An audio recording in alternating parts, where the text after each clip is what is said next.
केंद्रीय गृह मंत्री अमित शाह आज चंडीगढ़ दौरे पर हैं और वो चंडीगढ़ पहुंच चुके हैं। मनी माजरा में जनसभा को संबोधित कर रहे हैं इस वक्त अमित शाह, और सीधे आपको लिए चलते हैं उसी जनसभा में जहां पर देश के गृह मंत्री अमित शाह संबोधित कर रहे हैं। मंत्री जी पूरा कर चुके होंगे। भाई और बहनों, जहां तक चंडीगढ़ का सवाल है, स्मार्ट सिटी कंसेप्ट के तहत चंडीगढ़ को हमने संवारने का काम किया है। 5 सीवेज ट्रीटमेंट प्लांट करे हैं। 20 एकड़ जमीन में घन कचरे को साफ करने की व्यवस्था की है।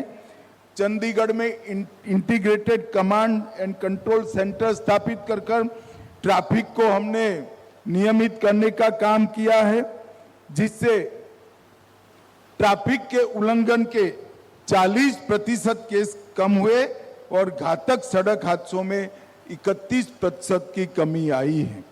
भाइयों और बहनों, मोदी जी ने चंडीगढ़ के विकास के लिए ये 10 साल में टोटल 30,000 करोड़ का खर्च किया है। 29,000 करोड़ इंफ्रास्ट्रक्चर के निर्माण में और 500 करोड़ रुपया रेलवे के विकास के लिए अलग से काम करने का योजना नरेंद्र मोदी जी लेकर आए हैं। भाइयों और बहनों, आज मैं जब यहां आया हूं तब आप सभी को बताने चाहता हूं, ये 10 साल 2014 से 24 के 10 साल हमारे देश के विकास के इतिहास में सुवर्ण अक्षरों से अंकित होने वाले 10 साल हैं। जीवन का कोई क्षेत्र ऐसा नहीं है जहां पर मोदी जी ने परिवर्तन लाने का प्रयास नहीं किया। ये 10 साल में राष्ट्र ने अनेक प्रकार की उपलब्धि हासिल की है। चंद्र पर तिरंगा पहुंचाना हो, सर्जिकल स्ट्राइक और एयर स्ट्राइक कर मुंह तोड़ जवाब हमारे दुश्मनों को देना हो, या धारा 370 को समाप्त कर कश्मीर को हमेशा भारत का हिस्सा बनाना, चाहे राम मंदिर बनाना हो, चाहे रोड का जाला बुनकर इंफ्रास्ट्रक्चर खड़ा करना हो, चाहे अंग्रेजों के जमाने रेलवे स्टेशन को नया बनाना हो, हर क्षेत्र में विकास का एक नए नजरिए वाला अनुभव इस देश की जनता ने किया है। स्टार्टअप, डिजिटल इंडिया, अनेक प्रकार के इनिशिएटिव ने भारत को आज दुनिया में मैन्युफैक्चरिंग का हब बनाने का काम किया है, और इसी का कारण है कि सतत तीसरी बार 60 साल के बाद सतत तीसरी बार देश की जनता ने मोदी जी को प्रधानमंत्री बनाने का काम किया है और एनडीए की पूर्ण बहुमत की सरकार बनाई। 60 के दशक के पहली बार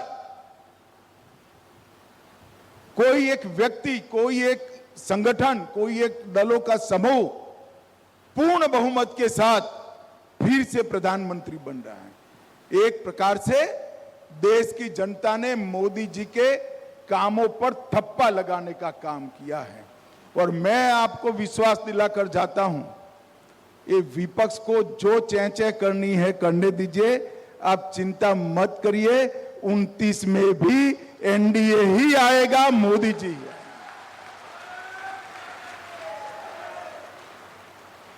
उनको लगता है कि कुछ सफलता मिलने से हम चुनाव जीत गए हैं। उनको ये मालूम नहीं है कि 3 चुनाव में कांग्रेस को जितनी सीटें मिली, उससे ज्यादा सीटें बीजेपी इस चुनाव में जीती। ये इनको मालूम नहीं है।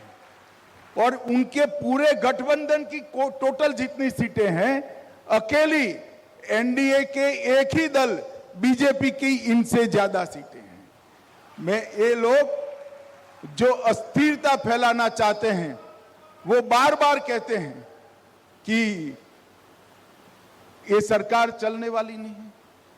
मैं उनको एक विश्वास दिलाने आया हूं, उनको, विपक्ष के मित्रों को, जनता को तो भरोसा है ही, न केवल ये सरकार 5 साल पूरा करेगी, अगली टर्म भी इसी सरकार की है। विपक्ष में बैठने की तैयारी रखना और ढंग से ऑपोजिशन में काम करने की पद्धति सीख लेना। भाइयों और बहनों, जिस प्रकार से मोदी जी ने हर क्षेत्र के अंदर एक बड़े विजन के साथ काम किया। जब आजादी के 75 साल हुए तब कई बार इस देश ने 25 साल की आजादी का महोत्सव भी मनाया, 50 साल का भी मनाया, मगर वो महज एक सरकारी कार्यक्रम बनकर रह गया।